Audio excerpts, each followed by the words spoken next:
Good evening, everyone. I am Dr. Nupur, founder of Well Women Clinic, and I work as a director in the Department of Obstetrics and Gynecology at Fortis Memorial Research Institute, Gurugram. Our belief is care, compassion, courage, and customer experience, and as well as trust and transparency in our work. And we are passionate about ethics, we are experienced, and we follow evidence based practice. Did you know that September is Ovarian Cancer Awareness Month? And it is often diagnosed in advanced stages and is the fifth most common cancer death in women it accounts for. So, knowing the symptoms, knowing your body, it really helps. We want to take this opportunity to spread awareness about the same through our FB Live session today, for which I would like to introduce everyone to Dr. Swasti. Welcome, Dr. Swasti. Thank you. So Dr. Swasti is the senior gynae cancer surgeon at Max Institute of Cancer Care, Patparganj, Noida, and Vaishali. She is trained in laparoscopic and robotic gynae cancer surgeries and is very passionate towards spreading cancer awareness about gynae cancers in women. So welcome Dr. Swasti to our live show today. Thank you, Dr. Nupur. So let us start our session on ovarian cancers. It is so important to be self-aware of ovarian cancer. There are some people who have already seen when some of their family members must have suffered because of this. And if we are aware what are the symptoms, how to diagnose, what to look for, it will really help us in our to diagnose at the right time. And because we know that early detection plays a very important role in improving prognosis, in improving quality of life, and so many other things. So coming to the session today, Dr. Swasti, ये ovarian cancer क्या है और कितना common है? तो ovarian cancer यानी अंडेदानी का cancer करीब करीब 80 में से एक महिला को होता है। ये एक लाइफ टाइम रिस्क है, यानी हमारे पूरे जीवन में इतना रिस्क होता है। तो अगर हम 80 महिलाओं का एक समूह देखें तो उसमें किसी एक महिला को ओवेरियन कैंसर होगा। तो ये ओवेरियन कैंसर कैसे बनता है? आमतौर पे 90% महिलाओं में तो ये उनके शरीर के अंदर कुछ चेंजेस, कुछ बदलाव होने के कारण ओरिजिनेट या शुरुआत होता है। बट 10% महिलाओं में ये जेनेटिक रिस्क यानी कि इनहेरिटेड, अपने जीन से, अपनी फैमिली के उससे इनहेरिट होके हो सकता है। तो आमतौर पे महिलाओं को जब भी ओवेरियन कैंसर डायग्नोज होता है तो बड़े परेशान होते हैं कि हम क्या ऐसा कर सकते थे जिससे ओवेरियन कैंसर नहीं होता, क्या हम इसको रोक सकते थे, क्या ऐसा कर सकते थे कि ये नहीं हो। तो ये एक बहुत बड़ा प्रश्न सबके मन में उत्पन्न होता है जब भी ओवेरियन कैंसर का डायग्नोसिस होता है। तो definitely 1 in 80 and that is the life time risk for ovarian cancer. हाँ, तो ये this is actually a very high risk of ovarian cancer. अगर 1 in 80 women have a lifetime risk of ovarian cancer, so we need to know more about this and how we can diagnose. तो doctor स्वस्ति, इसके common symptoms क्या हो सकते हैं जो कि हम अर्ली स्टेज में डायग्नोसिस में हमें हेल्प करते हैं? एक्चुअली ओवेरियन कैंसर में सबसे बड़ा चैलेंज, सबसे बड़ी समस्या जो आती है वो आती है अर्ली डायग्नोसिस की, क्योंकि हम अभी भी ओवेरियन कैंसर से जब जूझते हैं, जब ये डायग्नोज होता है तो आमतौर पे बहुत एडवांस स्टेजेस में, यानी कि स्टेज 3 या स्टेज 4 में डिटेक्ट होता है। तो शुरुआती ओवेरियन कैंसर या जो भी ओवरी में कोई गांठ होती है उसमें जरूरी नहीं है कि कोई लक्षण हो। तो ये सबसे बड़ा चैलेंज है आज भी ओवेरियन कैंसर के डायग्नोसिस में। तो कॉमन सिम्टम्स मैं कहूंगी जो कि ऑफन इग्नोर कर दिए जाते हैं, बहुत कॉमन, यानी कि पेट फूलना, खाना ठीक से नहीं पचना, जरा सा भी खाना खा के फीलिंग ऑफ फुलनेस, यानी कि ऐसा लगना कि हमारा पेट भरा हुआ है, अब हमसे और नहीं खाया जाएगा, या जी मिचलाना, जिसके लिए आम तौर पे घरों में आम आदमी, एक आम इंसान कोई भी ओवर द काउंटर मेडिकेशन ले लेता है, यानी कि कभी हमने कोई पाचक टैबलेट्स ले ली या कुछ ऐसे चूर्ण ले लिए जिनसे हमें ऐसा लगता है कि ये तो छोटी मोटी बदहजमी है और ठीक हो जाएगी, बट कहीं ना कहीं ये कुछ शरीर के संकेत होते हैं, नेचर के, प्रकृति के कुछ संकेत होते हैं, है ना। इस तरह से आंतों में बदलाव आना, आंतों की हैबिट्स में कभी कॉन्स्टिपेशन या कब्ज होना, कभी डायरिया यानी कि पतली लैट्रीन होना, कभी कभी किसी तरह का पिक्चर होगा, कभी किसी तरह का होगा, पेशाब के रास्ते डिफिकल्टी होना, पेशाब डिफिकल्टी से आना, या पीरियड्स में कोई बदलाव होना। कई बार कुछ तरह के ओवेरियन ट्यूमर्स ऐसे होते हैं जिसमें मेंस्ट्रुएशन में भी प्रॉब्लम हो सकती है, यानी कि फ्रीक्वेंट मेंस्ट्रुएशन या पीरियड्स बंद हो जाने, मेनोपॉज हो जाने के बाद भी ब्लीडिंग हो सकती है।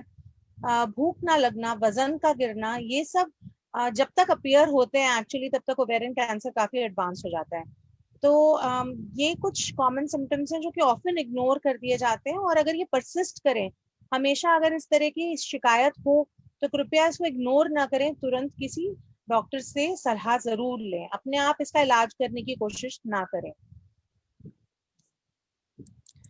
तो ये काफी बार ऐसा देखा गया है कि जो हम बोलते हैं कि हमारा वजन बढ़ रहा है, या हम ओवरवेट है, या हमें ओबेसिटी है, और बहुत स्पेशली एशियन विमेन में ये बहुत कॉमन है कि ओबेसिटी है, और साउथ एशियन विमेन में एक्सरसाइज को भी इम्पोर्टेंस अपनी दिनचर्या में कम दी जाती है। तो क्या आपको लगता है कि इसीलिए यहाँ पे ज्यादा कॉमन है, is being overweight a risk factor?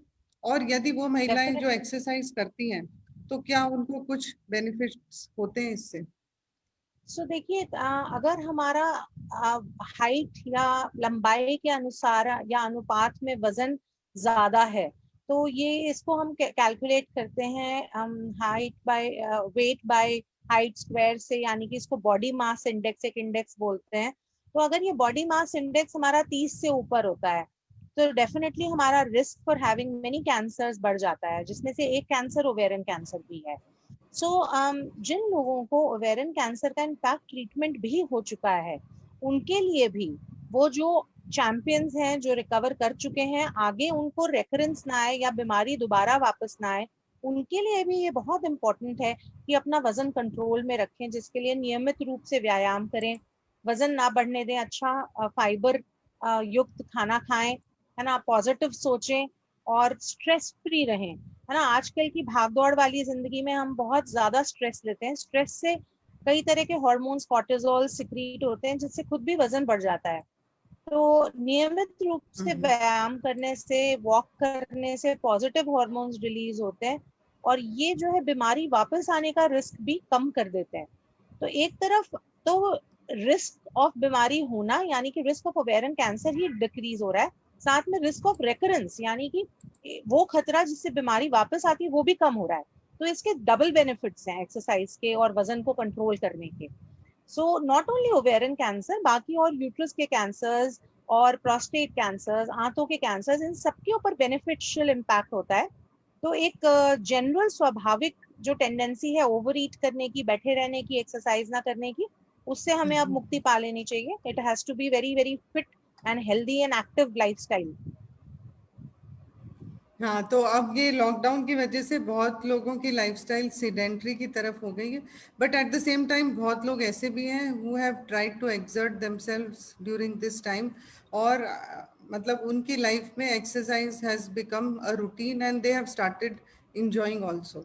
तो वेट को अपने हाइट के हिसाब से ठीक रखना, रेगुलर एक्सरसाइज करना, being part of having a healthy lifestyle, that means that will really help in going forward. तो डॉक्टर स्वस्ति, हम नेक्स्ट सवाल पे आते हैं कि क्या हार्मोन थेरेपी से ओवेरियन कैंसर पे कुछ असर पड़ता है? तो अब हार्मोन थेरेपी एक्चुअली अब हम बहुत कम देते हैं, पर फिर भी कुछ कंडीशंस ऐसी हैं जिसमें देनी पड़ती है। तो क्या ओवेरियन कैंसर पे इसका कोई प्रभाव है? आमतौर पे कई बार ऐसा देखा गया है कि पर्टिकुलरली देखिए, ओवरी जो होती है, अंडेदानी, वो दो किस्म के हार्मोन बनाती है। एक हार्मोन होता है ईस्ट्रोजन, एक होता है प्रोजेस्टेरॉन।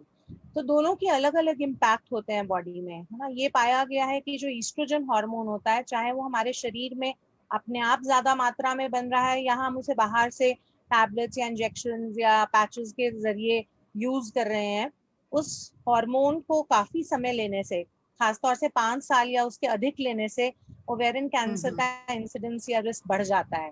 सो ये काफी स्टडीज में पिछले 10 से 12 साल में पाया गया है। और जो मैं ये बताना चाहूंगी, हमने वेट की बात की, एक्सरसाइज की बात की, तो अगर किसी महिला में चर्बी ज्यादा है, वजन ज्यादा है, फैट का अमाउंट ज्यादा है, तो फैट में एक खास किस्म का हार्मोन होता है जो कि हमारे फैट सेल्स को ईस्ट्रोजन हार्मोन में बदल देता है, परिवर्तित कर देता है। तो ईस्ट्रोजन जो है फैट लोगों में, मोटे लोगों में ज्यादा मात्रा में बनता है। तो इसीलिए हम कहते हैं कि अगर ईस्ट्रोजन ज्यादा मात्रा में बनता है मोटे लोगों में, तो उनमें यूट्राइन और ओवेरियन कैंसर होने के इंसिडेंस बढ़ जाते हैं। तो एक तो खुद हमारा अपना रिस्क, बॉडी का जो भी स्टेटस या हैबिटस है उसका, और दूसरा बाहर से हार्मोन लेने में, दोनों रिस्क मिलके ऐड होके ओवेरियन कैंसर का रिस्क बढ़ा देते हैं। तो अब तक जितनी रिसर्च हुई है वो कहती है कि हार्मोन थेरेपी अगर हमें देनी भी है तो बहुत सोच समझ कर देनी है, जिसमें इंडिकेशन है तभी देनी है, और शॉर्ट टर्म देनी है, ताकि लॉन्ग टर्म साइड इफेक्ट जैसे कि कैंसर का रिस्क इसकी वजह से एटलीस्ट ना बढ़े। तो डॉक्टर स्वस्ति, हम नेक्स्ट सवाल पे आते हैं कि मेंस्ट्रुएशन जो कि हर महिला को होता है जब वो शुरू होते हैं मीनार के टाइम और मीनोपॉज तक, तो क्या मेंस्ट्रुएशन का भी कोई रोल है जिससे कि ओवेरियन कैंसर का रिस्क बढ़ सकता है? तो जब भी एक बच्ची का जन्म होता है, ये जेनेटिकली डिटरमिन्ड होता है ना, ये हमारे जीन्स डिटरमिन करते हैं कि कितनी कितने ओवेरियन फॉलिकल्स या कितने oocytes जिन्हें हम बोलते हैं, कितने ओवेरियन फॉलिकल्स जेनेटिकली हमारे शरीर में है, हमारी ओवरी में है। तो हर बच्ची जैसे जैसे वो मैच्योर होती है, उसका एक सेट जेनेटिक पैटर्न होता है। जितने साल पे उसको पीरियड शुरू होंगे, वो ओवरीज से कैसे कैसे फॉलिकल्स रिलीज होके ओव्यूलेशन होगी, एग रिलीज होगा, और फिर अगली साइकिल आएगी। तो यानी कि एक तरह से आप ये देखिए कि एज ऑफ मिनार्की यानी शुरुआत ऑफ पीरियड से लेके एज ऑफ मेनोपॉज यानी बंद होने तक, ये इस पे हमारा कंट्रोल नहीं है, हमारा बस नहीं चलता।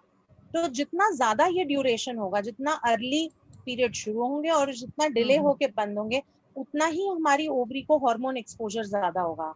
यानी कि हर एक साइकिल में उतने ही एग बनेंगे, रिलीज होंगे, और बार बार जो ओवरी की सतह है उसमें कुछ फाइन चेंजेस होंगे, उसकी एपिथेलियम में इन्फ्लेमेटरी चेंजेस होंगे।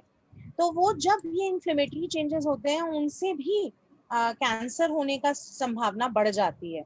तो बट ये ऐसा सिचुएशन है कि जिसमें हम कुछ कर नहीं सकते, बट डेफिनेटली अगर आपको 54 या 55 इयर्स तक की एज हो चुकी है और पीरियड्स अभी चल रहे हैं, तो definitely the risk of ovarian and uterine cancer बढ़ जाता है। दोनों तरह के कैंसर्स के रिस्क हाई हो जाते हैं। तो आम तौर पे हम कहते हैं कि इंडियन वुमेन में एवरेज एज ऑफ मेनोपॉज 49 से 50 इयर्स के बीच में होती है। बट हम कई बार ऐसा देखते हैं, महिलाएं आती हैं 54 या 55 साल की उम्र तक भी पीरियड्स चल रहे होते हैं। तो then we need to investigate, we need to understand what is happening and क्या कोई कैंसर बंद तो नहीं गया, और उनको समझाना पड़ता है कि भाई ये इतना ज्यादा आपका रिस्क बढ़ गया है। तो हाँ, तो सबको ये जानना जरूरी है कि अगर आपका लेट मीनोपॉज है तो आप हर साल में एक बार अपने गायनेकोलॉजिस्ट से जरूर मिलें। कोई भी वार्निंग साइन है, कोई एक्सेसिव ब्लीडिंग है, या मोर देन नॉर्मल ब्लीडिंग है, या इंटरमेंस्ट्रुअल ब्लीडिंग है, या पोस्ट या इंटरकोर्स के बाद अगर यदि ब्लीडिंग है, तो उसको इग्नोर नहीं करना है। कभी कभी ओवेरियन कैंसर भी ऐसे इरेगुलर ब्लीडिंग या पोस्ट मीनोपॉजल ब्लीडिंग के फॉर्म में प्रेजेंट कर सकता है। और इनफैक्ट मैं तो ये कहूंगी डॉक्टर नुपुर कि अगर कोई ब्लीडिंग का इशू नहीं भी है, तब भी हर साल अपना चेकअप जरूर कराएं। So what we lack, why we are not detecting cancers early is क्योंकि हम रेगुलर चेकअप्स नहीं कराते। अगर आज 20 सेंटीमीटर का एक सिस्ट है तो हमें पता ही नहीं होता, क्योंकि पहले हम पूछते हैं कि अच्छा आपको कब पहले अल्ट्रासाउंड हुआ, बोले हम कभी गए ही नहीं हॉस्पिटल, तो अल्ट्रासाउंड भी कभी नहीं हुआ, हमें कोई सिम्टम ही नहीं था, वी नेवर वेंट। अब बहुत बार ऐसे होता है कि सब अपना ब्लड टेस्ट जरूर करा लेते हैं क्योंकि लैब की फैसिलिटी इजीली अवेलेबल है, घर से सैंपल कलेक्ट हो जाता है, तो ये भूल जाते हैं कि क्लिनिकल एग्जामिनेशन या फिर एनी अदर मोडेलिटी जो कि और भी अच्छी हो सकती है, like ultrasound in case of ovarian diagnosis will really help in such cases, क्योंकि एकदम से इतनी बड़ी सिस्ट नहीं बन जाती। नहीं बनती। डॉक्टर स्वस्ति, बहुत बार ऐसा देखा गया है कि जो ओवेरियन कैंसर है वो जेनेटिक होते हैं और वो हेरिडिटरी होते हैं, और तो इनमें जिस फैमिली में एक बार ओवेरियन कैंसर हुआ है तो उनके फर्स्ट डिग्री रिलेटिव में कितना रिस्क है कि उनको भी इससे फियरफुल रहना चाहिए, या फिर रेगुलर चेकअप कराना चाहिए या जेनेटिक टेस्ट की तरफ जाना चाहिए? What is the best way forward for उन फैमिलीज में जिनमें ओवेरियन कैंसर की हिस्ट्री है? देखिए, इनमें डॉक्टर नुपुर 3-4 एस्पेक्ट्स हैं। पहला तो ये, जैसे मैंने कहा कि किसी भी औरत को अगर उनकी फैमिली हिस्ट्री नहीं है, किसी भी महिला को 10% चांसेस हैं कि ये कोई जेनेटिक म्यूटेशन के कारण ओवेरियन कैंसर हो रहा है। यानी कि 90% तो शरीर के अपने बदलाव और 10% कोई जेनेटिक बदलाव के कारण ओवेरियन कैंसर उत्पन्न होता है। अब ओवेरियन कैंसर डेफिनेटली हेरिडिटरी होता है। जो करंट गाइडलाइंस है वो ये कहती है कि हर महिला जिनको ओवेरियन कैंसर हुआ है उनकी जेनेटिक काउंसलिंग और टेस्टिंग होनी चाहिए, है ना। जेनेटिक टेस्ट कई किस्म के होते हैं, बट हम सीधे सीधे टेस्ट नहीं करते। पहले एक स्पेशलिस्ट जेनेटिक काउंसलर इनसे बात करते हैं, परिवार से बात करते हैं, और उनको ये समझाया जाता है कि अगर जेनेटिक टेस्ट किया जाएगा और मान लीजिए वो पॉजिटिव आया तो उसमें क्या इम्प्लीकेशंस होते हैं, परिवार को किन सावधानियों का, किन टेस्ट का कैसे फॉलो अप करना चाहिए, और क्या ऐसे तरीके हैं जिनसे उनका रिस्क कम किया जा सकता है। So we have our family cancer clinics जिनमें हम इस तरह की पूरी काउंसलिंग की सुविधा रखते हैं और उनमें उनको पूरी बातचीत की जाती है। बिना टेस्ट की बिना काउंसलिंग के टेस्टिंग करने से बहुत बड़ी समस्या उत्पन्न हो सकती है। जैसे अगर आपने किसी की काउंसलिंग नहीं की और सीधे टेस्ट करा लिया, अब टेस्ट आ गया मान लीजिए जेनेटिक टेस्ट पॉजिटिव, तो अब कंफ्यूजन है कि अब क्या करना है, कैसे करना है। तो मान लीजिए किसी का जेनेटिक टेस्ट फैमिली में पॉजिटिव आ जाता है ना, किसी महिला का जेनेटिक टेस्ट पॉजिटिव है, तो उसके फर्स्ट डिग्री रिलेटिव या फैमिली मेंबर्स को किन बातों का ध्यान रखना है। देखिए, अगर ओवेरियन कैंसर है तो आमतौर पे कुछ जीन्स होते हैं, जैसे हम बोलते हैं BRCA जीन्स, यानी कि BRCA mutations, BRCA1 and BRCA2। और इसमें जो है अगर BRCA1 म्यूटेशन है तो 35 to 70% टाइम्स हायर रिस्क होता है ओवेरियन कैंसर, और इन महिलाओं को ब्रेस्ट कैंसर का रिस्क भी हाई होता है। जबकि BRCA2 म्यूटेशन में 10 to 15% इंसिडेंस हायर होता है ऑफ ओवेरियन कैंसर। तो अगर हम BRCA म्यूटेशंस की बात करें, जैसे कि कुछ फैमिलीज में ये म्यूटेशन पॉजिटिव आई, तो अब उनके जो आगे फैमिली मेंबर्स हैं उनको प्रिवेंटिव सर्जरीज, प्रोफाइलैक्टिक सर्जरीज जिनको बोलते हैं, उनके ऑप्शंस दिए जाते हैं। यानी कि आप ब्रेस्ट कैंसर या ओवेरियन कैंसर डेवलप होने से पहले ही ब्रेस्ट या ओवरीज को निकलवा लें, यानी कि प्रोफाइलैक्टिक मेस्टेक्टमी एंड प्रोफाइलैक्टिक ओफरेक्टमी। आपने एंजेलिना जोली का नाम सुना होगा, famous Bollywood actress who had a lot of family history of ovarian and breast cancer and she got this removed। तो आमतौर पे इनका एक्सेप्टेंस अब इंडियन जनता में, हमारी भारतीय महिलाओं में भी आने लग रहा है, और लोग इस बात की समझ बढ़ती जा रही है, अवेयरनेस बढ़ती जा रही है कि हम अपने लिए क्या कर सकते हैं। मान लीजिए कहीं पे कोलॉन कैंसर या आंतों का कैंसर ज्यादा है और ओवरीज का कैंसर ज्यादा है, वो कोई जेनेटिक म्यूटेशन है, तो फिर रेगुलर कोलोनोस्कोपीज हर साल, अल्ट्रासाउंड्स और स्टूल टेस्टिंग और कल्ट ब्लड के लिए ये करने के लिए देखी जा सकती है कि आंतों के कैंसर्स तो नहीं हो रहे।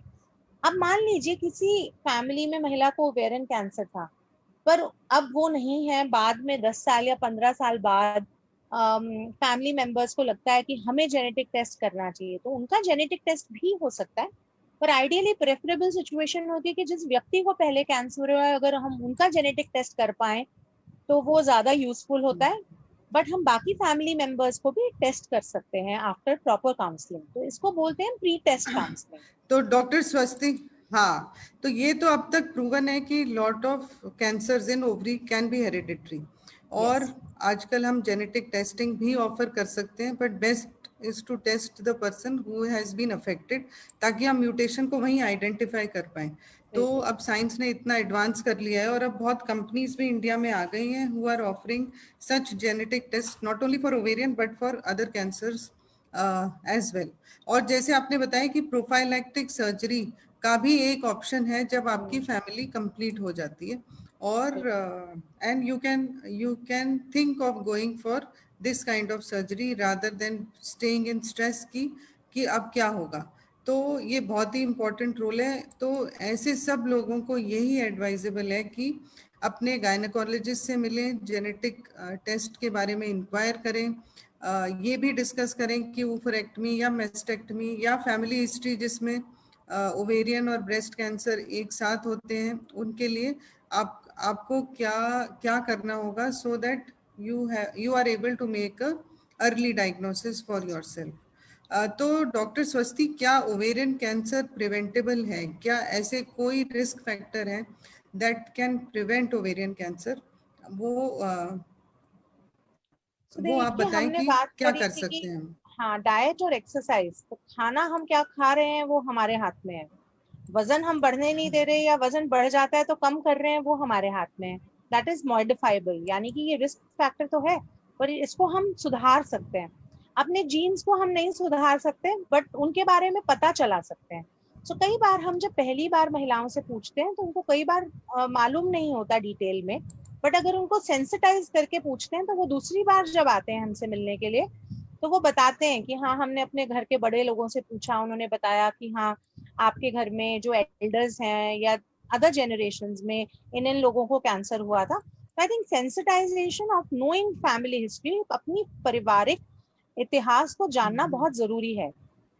थर्ड थिंग इज, अगर आपको परिवार में कई तरह के कैंसर्स हैं या कोई पर्टिकुलर टाइप ऑफ कैंसर्स हैं, तो और डॉक्टर्स आपको जेनेटिक काउंसलिंग के लिए सजेस्ट करते हैं, तो डरे नहीं, है ना। इसमें डरने की कोई बात नहीं है। आप उसकी साइंटिफिक बेसिस को समझें और ये भी जाने कि अगर आपको कोई सॉल्यूशंस दिए जा सकते हैं, कोई लॉजिक से हम आगे आपके कैंसर को डिक्रीज करने की कोशिश कर रहे हैं, जैसे प्रोफिलैक्टिक सर्जरीज ऑफर कर रहे हैं, या कुछ दवाइयां या कॉन्ट्रासेप्टिव पिल्स जो कि लोअर करती हैं रिस्क ऑफ ओवेरियन कैंसर को। कई बार महिलाओं को, जो यंगर महिलाएं होती हैं, उनको कुछ समय के लिए ये पिल्स दे के 40 साल की उम्र के आसपास उनकी ओवरीज को निकाला जा सकता है, अगर एक बार उनकी चाइल्ड बेयरिंग और ब्रेस्ट फीडिंग कंप्लीट हो गई है। तो जिन महिलाओं की प्रेगनेंसी नहीं होती उनको हायर रिस्क होता है ना। तो अगर उनको हायर रिस्क है तो definitely having a child at the right age, at a timely age, is beneficial. Breast feeding protect करती है फ्रॉम ओवेरियन कैंसर। तो स्तनपान जरूर करें, है ना। उससे घबराएं और शर्माएं नहीं, ये ना सोचें कि हमारी बॉडी फिगर पे उसका कोई बुरा असर पड़ने वाला है, और इसको टोटली एक्सेप्ट करें।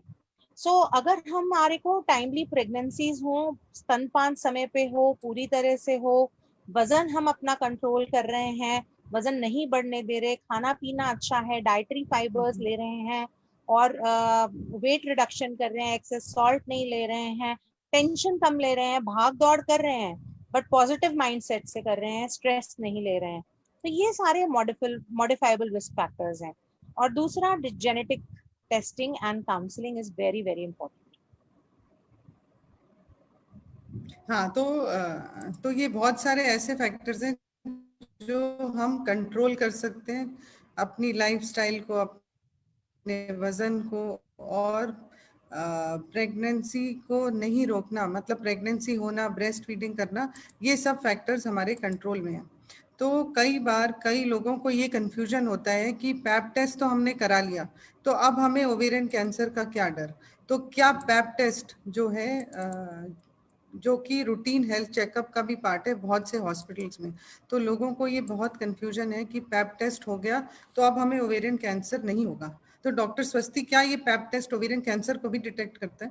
नहीं, unfortunately pap smear test ovarian cancer को डिटेक्ट नहीं करता, बट फिर भी आपको पैप्समियर टेस्ट जरूर कराना चाहिए, बिकॉज पैप्समियर टेस्ट एक स्क्रीनिंग टेस्ट है, यानी कि अगर आपको कोई समस्या नहीं है तब भी आपको इसको रेगुलर इंटरवल्स पे करना है। ये बेसिकली क्या करता है, आपके यूट्रस का जो माउथ है, सर्विक्स, वहां से हम कुछ सेल्स लेते हैं और उसको स्टडी करते हैं। अगर वहां कोई सेल्स हैं जो अबनॉर्मल हैं, तो ये सर्वाइकल प्री कैंसर्स या फिर सर्वाइकल कैंसर्स को जल्दी पकड़ में लाने में हमारी मदद करता है। तो पैप्समियर ओवेरियन कैंसर को तो नहीं, बट हाँ, सर्विक्स की हेल्थ को जरूर गाइड करता है।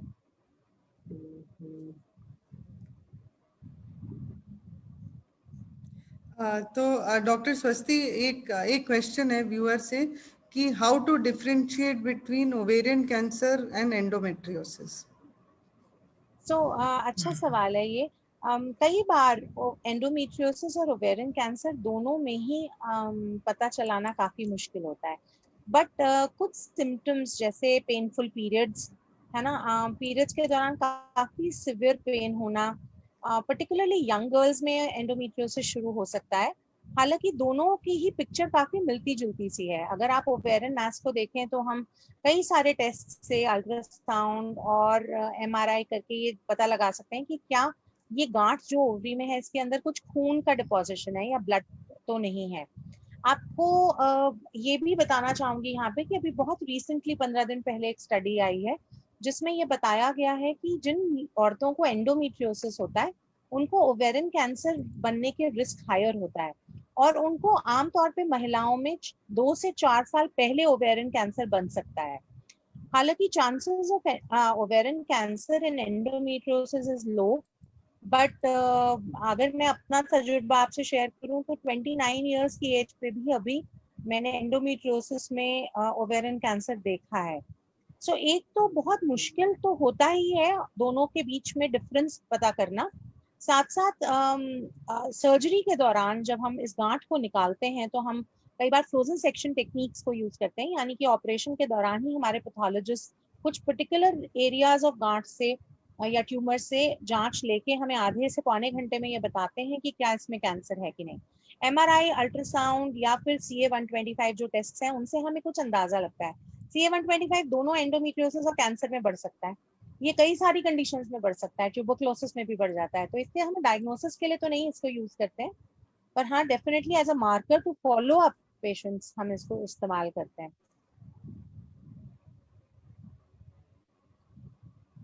हाँ, तो CA-125 का जो यूज है उससे हमें घबराना नहीं है, क्योंकि CA-125 एक नॉन स्पेसिफिक मार्कर है। हालांकि एपिथेलियल ओवेरियन कैंसर में इसका बहुत इंपॉर्टेंट रोल है, कभी कभी हम फॉलो अप भी इसके लिए करते हैं, और एंडोमेट्रियोसिस में भी इसके बहुत हाई लेवल्स होते हैं, but every endometriosis will not lead to ovarian cancer. तो हमें इससे रादर देन अपना we should leave it to our gynaecologist to decide कि what is the best option for you in this case on the basis of your ultrasound, जिसमें कुछ risk factors होंगे, on the basis of tumor markers, कुछ दूसरे भी tumor marker किए जाते हैं।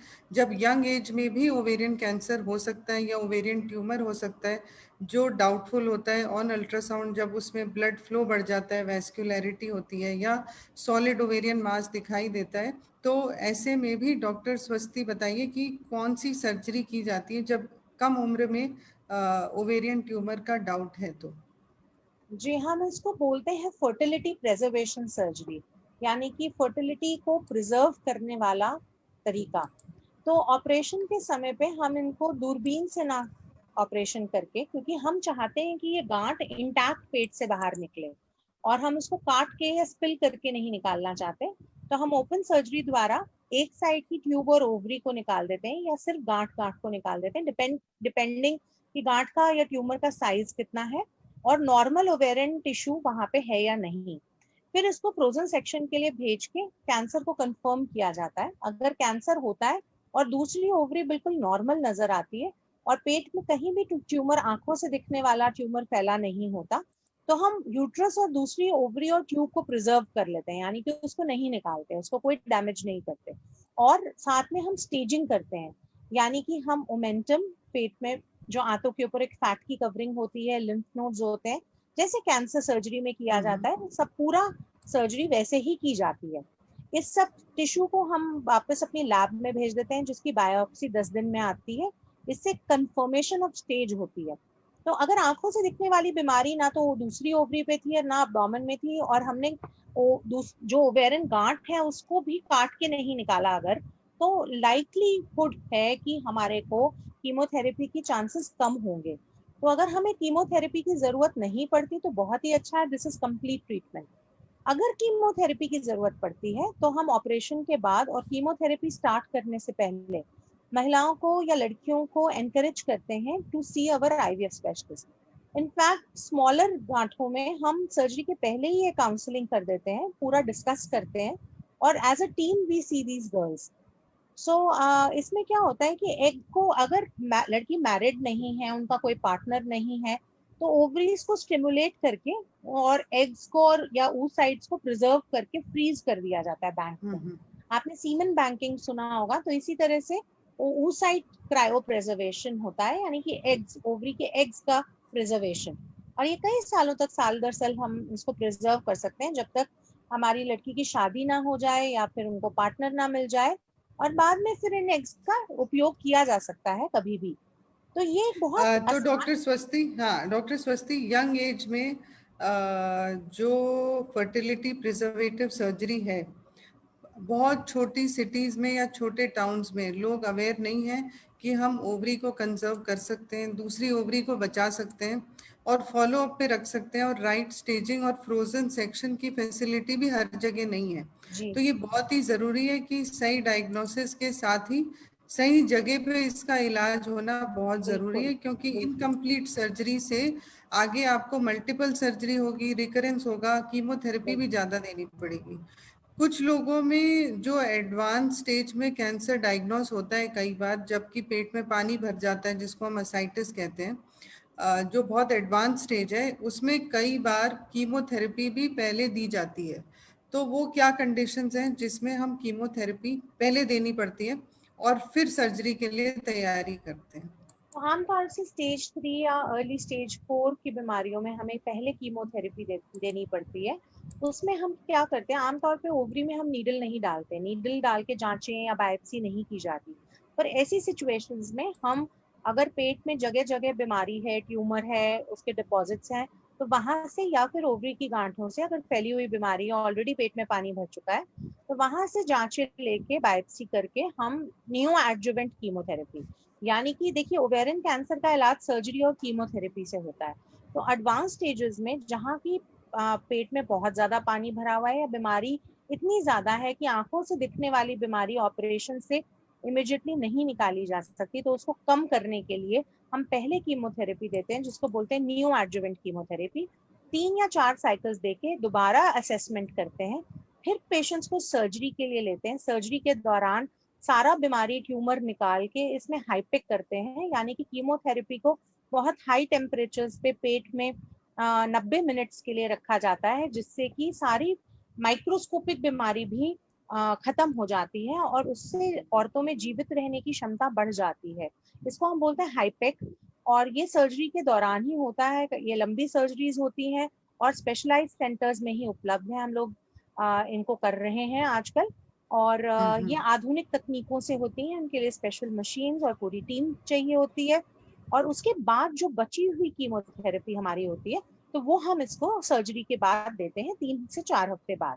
तो एक तरह से ये सैंडविच ट्रीटमेंट होता है एडवांस। इसमें हमने सर्जरी को कीमोथेरेपी की साइकिल्स के बीच में सैंडविच कर देना होता है, और उसके आगे फिर तो हमें डॉक्टर, हाँ फॉलो। डॉक्टर स्वस्ति, एक सवाल है ऑडियंस से कि अगर हमारे घर में family history of ovarian cancer है या कोई भी कैंसर है, तो क्या हमें ओवरीज निकालनी चाहिए? अगर आपके घर में फैमिली हिस्ट्री है ओवेरियन कैंसर की, तो ये देखना इम्पोर्टेंट है कि ओवेरियन कैंसर क्या जेनेटिक म्यूटेशन से है या नहीं, क्या ये हेरिडिटरी ओवेरियन कैंसर में आता है या नहीं। इसके लिए जैसे मैंने बताया कि जिनको भी आपके घर में ओवेरियन कैंसर है, अगर आप अभी वो हैं और टेस्ट के लिए विलिंग है, तो एक प्री टेस्ट जेनेटिक काउंसलिंग होनी चाहिए। और उसके बाद हमें इनको, अगर आप विलिंग हैं, तो हम जेनेटिक टेस्टिंग एडवाइस करते हैं। अगर जेनेटिक टेस्ट पॉजिटिव आता है, तभी आगे ओवरी निकलवाने का around 40 years of age, 35 to 40 years of age तब रोल है। अगर जेनेटिक टेस्ट नेगेटिव आता है, तो फिर कोई रोल नहीं है ओवरीज प्रिवेंटिव वे में निकलवाने का। हाँ, क्योंकि ओवरी हम बिना टेस्टिंग के निकालेंगे तो भी हमारे साइड इफेक्ट नहीं निकल ज़्यादा होंगे शरीर पर। तो ये सोच समझ के ये स्टेप लेना है, और after all the test and investigations that have been done. बिल्कुल, और बिल्कुल तो स्पेशलिस्ट एडवाइस में लेना है। Don't take these decisions yourself, my hmm, advice to the viewers. तो डॉक्टर स्वस्ति, एक टेस्ट और किया जाता है टू नो कि where is the tumour spread happened in the body, और क्या एग्जैक्ट स्टेज है, जिसको हम पेट सीटी कहते हैं। जी। तो पेट सीटी की सुविधा सिर्फ मेट्रोज में या बड़े हॉस्पिटल्स में है और छोटी जगहों पे नहीं है। तो पेट सीटी के ऐसे क्या एडवांटेजेस हैं जो कि दूसरा सीटी स्कैन या एमआरआई डायग्नोस नहीं कर सकता? पेट सीटी हम हर पेशेंट ऑफ ओवेरियन कैंसर में नहीं करते। जहाँ बीमारी काफी एडवांस्ड है या ट्यूमर बर्डन काफी हाई है, वहां पे हम चाहते हैं कि हम पेट सीटी करें। पेट सीटी का जो बेसिस होता है वो एक पर्टिकुलर, जैसे एफडीजी हम बोलते हैं, फ्लोरो डीऑक्सी ग्लूकोज, ये डाई दिया जाता है, और जहां जहां बीमारी होती है वहां वहां की सेल्स इसको टेकअप कर लेती हैं। तो काफी छोटी बीमारी भी इसमें पकड़ आ जाती है, कंपेयर टू अ सीटी और एमआरआई। इसमें स्मॉलर डिजीज भी पकड़ में आ जाती है। जैसे सीटी में आप कई बार 0.5 to 1 सेंटीमीटर की डिजीज भी बहुत मुश्किल होता है पकड़ना, बट पेट सीटी में ये बीमारी 0.5 सेंटीमीटर तक की बीमारी आ जाती है। तो अगर वॉल्यूम ऑफ डिजीज बहुत ज्यादा है और हमें लग रहा है कि अब्डोमेन को छोड़ के, पेट को छोड़ के चेस्ट में भी ये बीमारी है, तो हम सीटी अब्डोमेन और चेस्ट ना करके हम चाहते हैं कि फिर एक ही बार में हेड टू टो सारा कर लें इन्वेस्टिगेशन, तो फिर हम पेट सीटी इन सिचुएशंस में एडवाइस करना चाहते हैं। तो डॉक्टर स्वस्ति, आज हमारा बहुत अच्छा डिस्कशन हुआ जिसमें हमने सिम्टम्स की बात करी, अर्ली डायग्नोसिस की बात करी। ऑल्दो ओवेरियन कैंसर का डायग्नोसिस सभी को पता है कि एडवांस स्टेज में होता है या लेट स्टेज में होता है, पर कुछ वार्निंग साइन ऐसे हैं विच वारंट कि हमें रेगुलर हेल्थ चेक करना चाहिए या अपने गायनी से मिलना चाहिए। बट आई थिंक जल्द ही ऐसे कोई टेस्ट भी अवेलेबल होंगे over the years where we are able to diagnose early, और डायग्नोसिस के बाद राइट ट्रीटमेंट और राइट जगह पे कीमोथेरेपी होना with the right expert is very important, because कई बार छोटी जगह में पूरी सुविधा नहीं होती। हम ये नहीं कहते कि स्किल नहीं है, पर कभी कभी फ्रोजन सेक्शन की फैसिलिटी नहीं है, तो complete surgery eight the same time नहीं हो पाती, स्टेजिंग नहीं हो पाती। तो लॉन्ग टर्म प्रोग्नोसिस इन चीज़ों पर बहुत डिपेंड करता है, कब हमें जेनेटिक टेस्टिंग करनी है, कब। तो सबसे इम्पोर्टेंट चीज, आज का टेक होम मैसेज आप क्या देना चाहेंगी व्यूअर्स को? पहले तो खुश रहिए, है ना। जिंदगी में बहुत सारी परेशानियां होती हैं, बट डोंट गेट स्ट्रेस्ड। सब कुछ होगा, अपने समय से होगा। खुश रहें, स्ट्रेस ना लें, अपनी हेल्थ का ध्यान रखें। तो वजन ना बढ़ने दें, अच्छा खाएं, खूब सोएं, खूब व्यायाम करें और अपने रेगुलर चेकअप्स कराएं। हर महिला को हर साल ना तो सिर्फ ब्लड प्रेशर, शुगर, बट एक सिंपल अल्ट्रासाउंड, एक गायनेकोलॉजिस्ट से, एक स्त्री रोग विशेषज्ञ से अपनी जांच कराएं, पेल्विक एग्जामिनेशन करवाएं और साथ में एक अल्ट्रासाउंड हो तो कम से कम इतना तो मालूम पड़ सकता है। अनफॉर्चुनेटली ओवेरियन कैंसर का कोई स्क्रीनिंग टेस्ट नहीं है, पर अगर हम थोड़ा सा जागरूक हों, थोड़ा सा नजरअंदाज ना करें, खुद मेडिसिन ना लें, परसिस्टेंट सिम्टम्स को इग्नोर ना करें, उनपे अगर बार बार कोई दिक्कत सामने आ रही है, हाजमा ठीक नहीं हो रहा, कुछ भी आपको ऐसा लगता है जो परसिस्ट कर रहा है, जो बार बार हो रहा है, तो तुरंत डॉक्टरी सलाह लें, चिकित्सक परामर्श जरूर करें। अच्छा परामर्श लेने से हमेशा जो है फायदा होता है, और उससे घबराएं नहीं, अस्पताल या डॉक्टर के पास जाने से डरे नहीं, है ना। अगर कोई बायोप्सी बताते हैं या कोई आपको सीटी या एमआरआई बताते हैं, इसका मतलब ये नहीं है कि आपको कोई बीमारी है। कई बार कुछ शक होते हैं जो आमतौर से टेस्ट करने से दूर हो जाते हैं। जरूरी नहीं है कि डॉक्टर के पास जाना हमेशा मतलब होता है कि कोई ऑपरेशन कराना या कोई ट्रीटमेंट शुरू होना, बट कई बार ये रीअश्योरेंस के लिए भी किया जाता है। तो मेरी यही सलाह है कि निर्भय होकर अपनी जिंदगी को जिए, खुल के जिए, अच्छा जिए, खूब मुस्कुराएं। थैंक यू डॉक्टर स्वस्ति, आज आपके आने से बहुत सारी चीज़ों के बारे में अवेयरनेस बढ़ी, और आप ऐसा करते रहिए ताकि सबकी हेल्थ अच्छी रहे, और सबके लिए अवेलेबल है, इससे अच्छी कोई बात नहीं हो सकती। Thank you so much for sparing your valuable time. Thank you.